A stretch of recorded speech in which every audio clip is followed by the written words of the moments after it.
Okay, for this video, I'll be reading from a book of 1 year devotions. I'll include the appropriate details in the description. I'm going to start off with reading the passage, which is Exodus 25, verses 1 to 22. And it reads as follows. The Lord spoke to Moses. Tell the Israelites to take an offering for me. You are to take my offering from everyone whose heart stirs him to give. This is the offering you are to receive from them: gold, silver, and bronze, blue, purple, and scarlet yarn, fine linen and goat hair, ram skins dyed red, and manatee skins, acacia wood, oil for the light, spices for the anointing oil, and for the fragrant incense, and onyx along with other gemstones for mounting on the ephod and breastplate, or breastpiece rather. They they are to make a sanctuary for me, that I may dwell among them. You must make it according to all that I show you, the design of the tabernacle, as well as the design of all its furnishings. They are to make an ark of acacia wood, 45 inches long, 27 inches wide, and 27 inches high, overlaid with pure gold, overlaid both inside and out.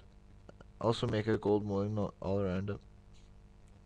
Cast 4 gold rings into it and place them on its 4 feet, 2 rings on one side and 2 rings on the other side. Make poles of acacia wood and overlay them with gold. Insert the poles into the rings on the side of the ark in order to carry the ark with them. If the poles, the poles are to remain in the rings of the ark. They must not be removed from it. Put the tablets of the testimony that I will give you into the ark. Make a mercy seat of pure gold, 45 inches long and 27 inches wide. Make two cherubim of gold, and make them of hammered work at the 2 ends of the mercy seat. Make 1 cherub at one end and 1 cherub at the other end. Make a cherub of one piece with the mercy seat at its 2 ends. The cherubim are to have wings spread out above, covering the mercy seat with their wings, and are to face one another. The faces of the cherubim should be towards the mercy seat. Set the mercy seat on top of the ark, and put the testimony that I will give you into the ark. I'll meet with you there, above the mercy seat, between the 2 cherubim that are above the ark of the testimony. I'll speak with you from there about all that I command you regarding the Israelites. Okay. And now the actual devotion. The ark that was popularized in the movie Raiders of the Lost Ark was a small acacia wood chest, approximately 3.9 inches long. Wait, what's that? Not sure what measurement that is, but I think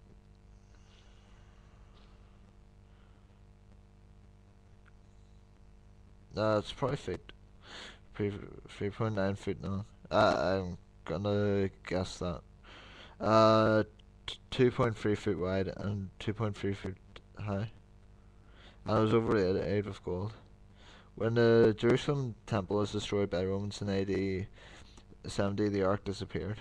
Nothing is known of its whereabouts, but a lot is known about its significance. Yeah, would that be answers? Maybe, don't know. At least Hollywood got that part about it being its being lost correct. The divinely designed ark was created to symbolize the Lord's royal and holy presence. First in the tabernacle in the wilderness, and later in the Jerusalem temple. God had specifically stated, I want the children of Israel to build me a sacred residence where I can live among them. Exodus 25, verse 8. The Lord was expressing his desire to make his presence known among his people during their earthly pilgrimage. The transcendent God, who created and upholds the universe, who dwells in brilliant and awesome glory, removed from sin and separate from sinners, desires to be known intimately and to assure his people by his presence of his love and concern for them. This is a truth that every generation should revere. Despite the Lord's expressed desire for intimacy of his people, there is to be no thought of flippancy or casualness on their part. He was among them, but he is still holy. The ark was to be placed in the most holy place, where only the high priest was allowed to enter, and that only once a year, at a stipulated time and in the appropriate manner. The appropriate manner included the sprinkling of the place and meeting with the place of meeting with the blood of an innocent sacrifice intended to wash away the sins of the people.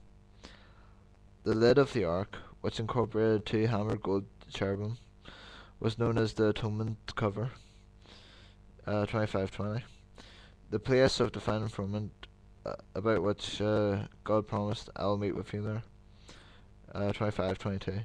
Under the lid were the stone tablets inscribed with the terms of the covenant. And that's chapter 25 or verse 21. The sole basis upon which men could meet with God. Sinful man cannot enter the divine presence on his own terms, whenever and however he wishes. He may only do so. He may do so only on the terms outlined by the Holy One. From the ark we learn that a holy God desires intimacy with his sinful people, but only because he chose to reach out to them, and only when they come confessing their sin and seeking his forgiveness on the basis of a substitutionary sacrifice. The ark may be lost, but its symbolism and significance should never be lost in us. For Christ is the substance of which the ark was the shadow. Yep, I'll include the details in the description, and that's the devotion.